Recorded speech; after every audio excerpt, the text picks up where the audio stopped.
Instrument channel, am I right? Anyway, hey everybody, this is Retrokid Reviews, looking around for what I just recently bought, to do a quick rundown before we get to Evangelion 3.1 plus 1.1, I believe Thrice Upon a Time. Couple of things, I'm actually planning to do a couple of shorts, with some recent, Spawn-related and / Marvel news, so keep your eye out for that later this week. My apologies, I'm waiting till Monday to record this, is because life kind of got in the way, work and stuff, and having to catch up after a vacation. One other thing, I'm going to try to do, hopefully, a honest review or a quick mod review of the new Fortnite Revolver. I just got this off at Target today. It's pretty nice and all. I forgot the name of one UK-based modder that has gotten this early, so card to his channel there. Damn, name is blanking me. He's a dad now. Anyway, I follow the channel. He's nice. Anyway, check him out. It's cool. The thing I'm gonna do, like everyone in the fandom will probably be doing, is minimize or I guess somehow not make this barrel permanent, because if I don't want to do it on camera, and I'm not gonna do it because I want to take the clips out myself off camera for the next time you see this. Also, since I'm talking Ava, where does it sound? This might be in Ava colors. I guess, I don't know. Anyway, so that's where I am for future content going down the pipe. I did allude on the last video that I got my ass thoroughly handed in the comments for the Evangelion 3.1 plus 1 movie, mainly because a lot of people were saying, no, Rocco was explaining that this is a little bit like a Toku, a little bit like this. And to some extent, he's right, because Ano, my bad for getting your name fully wrong on this one, but I do know it on a last name basis, which is good. Hideki Ano is doing, did Shin Godzilla, which I think I might have done a review for when it was called Resurgence, so card there if I did. Might have been a double review back in the day. I also know he's doing Shin Ultraman. I'm going to try to see if I could get myself and Trench to do a quick review when that comes live. Don't know if it's going to get dubbed or subbed. Possibly, given the track record after Shin Godzilla, that I'll get a Funimation release. Either way, I'll try to get it officially. And finally, in 2023, he did announce that he's going to do Shin Kamen Rider. There might have been a Twitter post of them already filming, so I'll leave that in the description if I can find that post. So with that all being said, what is my experience with Evangelion Rebuild series? Not much. I haven't really sat through it when these movies were new, or when they were coming out on DVD at the time, or even when they're coming out on Blu-ray, so their streaming debut on Amazon Prime. From what I've heard so far, and I have seen the previous movies, you cannot advance, you cannot redo, you cannot, I forgot the other one. The one before, 3.1. Yeah, so, I saw them all. I didn't see them in one sitting, I saw them a couple of days apart. It's a better timeline. You can definitely tell after seeing End of Ava, despite its legendarily now bad dubbing, Netflix-wise, a couple of years back. Card to my video, the news when it was new. Looking back now, visually speaking, it's still his animation. It was still his everything. It's just the one thing that got wrong, obviously, when the Netflix version came out for the original series, is obviously dubbing. And structurally, subs and everything else, depending on your language, obviously, could have been different in other countries. Again, that's just how it was here down in the West when it came to English translations. As for the Rebuild movies, I really like them. This is probably not that controversial of a trend. I think it's a better timeline than the actual main series. It was more mean-spirited, but when you look back and you see why it was mean-spirited, why he lost his mind by the time End of Ava showed up in, like, I want to say 96, maybe 97, I kind of get it. I really do. My thoughts of him as a Toku, not just fan, but he's definitely trying to put his name into the genre. It's really good. I really hope he does things, makes moves, I guess in new school terminology, for future projects in the Toku genre. If anything, I would love him to find a way to make it mainstream for the anime community, more so than it already has with Shin Godzilla and the next couple of projects coming down the pipe.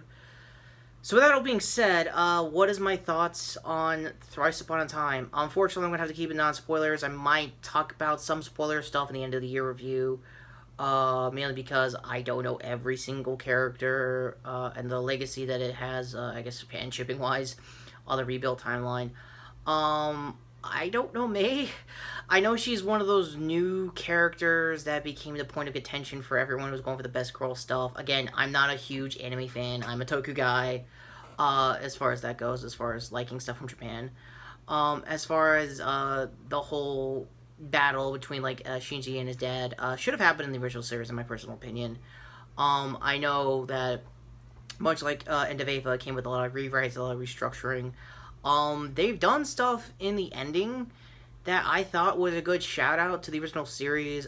Maybe even a title drop. For those who probably saw those memes already, know what I'm talking about. And when Ano went a little weirder than he normally would, when we get to the ending, it felt comforting in a weird way. I mean, I'm turning 30 in next couple of weeks, and it's weird knowing that I'm now like that age of an adult to realize, no, I see where you're getting at. I really do. So now onto the Mega 64 side of things. Why it was compared to mostly Toku is because if you were on the stream, you would say you would know that Rocco was mentioning most stuff that Anna was a fan of Toku wise. That wasn't just Ultraman, it wasn't just Kamen, it wasn't just Godzilla. Other, Captain Harlock style kind of like animations, a lot of tributes during most of the key action sequences by the end of the movie.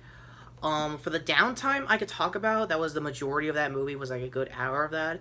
Very somber, very quiet, very peaceful, very self-reflective, that this version of the Ava characters probably really needed compared to what they were doing during End of Ava. So, I have only seen End of Ava a handful of times, regardless of which dub is which. I think it was more mean-spirited, it was way more realistic to the time. I really get that, but I wanted a little more optimistic. I know it sounds really, I guess, casual for me to say at this point, but honestly, I feel like he was in a weird place, his head wasn't in the right place, and I think if it did come up again, some have reported that he had that kind of, like, feeling again when he was doing 3.1+1. Probably. I don't know Ano, his history of mental illness, or I guess mental health in this case, throughout the last 25 years of this franchise. I don't know if you're JOBBY that he may or may not have joked for years that he's trying to milk it as like his Star Wars. Yes and no. To some extent you can see it with the fights. You can definitely see it when you do see Ava's later on, especially in the Rebuild movies prior. After that, I don't really know. Marketing wise, it was really more of his thing, or is he getting any money out of it, or somebody's still telling him to do stuff. What I don't know is the exact production company. I know Gainax has been defunct for years and turned into Trigger thanks to a lot of projects that came after, like SSS Gridman in my case. I reviewed it, so go there in the cards. I don't really know who... I think at this point, Arnold probably has his own studio that probably helped make most of the Rebuild movies. I am also very much aware of the trend and the legendary, I guess, meme of this movie coming out 9 years after the first 3 movies. So, yeah, that's a lot. For anyone in context, that basically is a third, if not the majority of MCU movies leading up to this. Basically, by the time this movie dropped, it was the beginning and ending, sort of, depending where you are fandom-wise, if you want to leave after Endgame, of MCU movies. So, that's just me comparing and contrasting with Western media and Western, franchises that got a lot bigger than this at the time, and even today still. My ultimate rating for Thrice Upon a Time, Evangelion 3.1+1. Again, my apologies for, I guess, being sporadic with the titles, being sporadic with the spoilers. A little off-brand, I'm gonna be honest with you guys. But, knee-jerk reaction, it's better. You can tell he was in a better headplace by the time this was wrapped up. I highly recommend, before we get to the rating, Rocco's personal vlog, because he went a whole hour explaining basically every single detail of the Rebuild movie. So I know I'm coming in very very amateurish when it comes to talking about the Ava series as a whole. Rocco lives and breathes with this a lot better than even JOBBY. I'll recommend both their personal channels down below if you guys want to get more insight. They were a little more knee-jerk too, but they can understand where he was coming from for the ending as far as Arnold's side of things. So my rating overall, 8 out of 10. I mean, I want to make it 8.5 due to the 9 years of, I assume, like, overdone production that he probably had to do getting this out. during a pandemic now at the final stretch, which must have really like hindered another delay after another delay, then having one more delay even though you were finally ready. That must have sucked. I'm gonna be honest. And that's just probably for the animation community as a whole, just for anime as a whole. And for just basically every other entertainment project around the world, not just, you know, MCU, not just big two companies and all that stuff. I mean, this pandemic basically delayed a lot of stuff that was supposed to finally be done. Wow, I've had a little Irish at the end. My bad. Slurring my words aside, it's still worth a watch. If you're coming in after seeing the series or after seeing End of Eva, I recommend people who are starting out into the Evangelion franchise with the rebuild timeline. If you're not going to understand most of the references they're going to do from End of Eva, which they do quite a lot, even in the movies leading up to this, you can watch it. You can watch End of Eva if you really want to. Go with caution, knowing that there are things in the final half of that movie that will screw up your mental health. It's how it is. It's how he wanted to do it at the time, because he was getting hate mail and death threats. Imagine, I guess for kids that never had, like, the mail, hate mail, or, like, fan mail, think of emails with paper. Again, ageism jokes aside, my bad, altogether. I still think you should see this movie. If you are a fan of the series and still think Anno can do one more movie or one more series, maybe.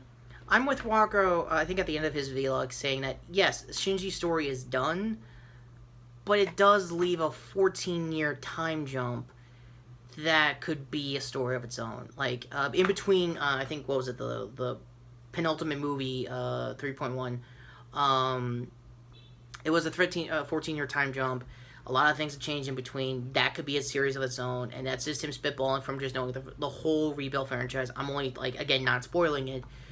I see where you're going. I want to see that too. I don't know if he wants to do it again, because I think he'll do some weird stuff, but it can't be as weird as what he did in Thrice Upon a Time, or even End of Eva of some 25 years ago, depending where you are in the franchise. So, with that all being said, goodbye all Evas. The tagline for the whole movie, but it is kind of there. Gigok did a whole video too. I'll leave that in the description. And it's kind of weird because he came starting on his channel doing fan dubs of the Rebuild movies as a parody dub. So to see it come full circle from making fun of the guy to respecting the guy, that's a twist of its own. I'm going to be honest with you. So yeah, with that all being said, end cards coming up to my previous video here discussing my figure form coming back on vacation. Other hand here, the shorts shirt here for just sub to the channel in general. Also, notification bell down below right there in case you guys want to see me do a future review and possibly barrel mod for the Fortnite. I forgot the name of this thing. 6SH. It's basically their hammer shot. It looks really good. I might do a mod with it. And yeah, with that all being said, take care, subscribe. Wow, Shinji really got into the robot on this one. I think it's dead as well. It's Eva. It's gonna be weird. It comes with the territory. It's just as legendarily in the zeitgeist of fandoms like Invincible. Oh, I forgot to compare it to that. Well, maybe at the end of the year I'll try to I'll do more parallels to that. Parallelism, alright?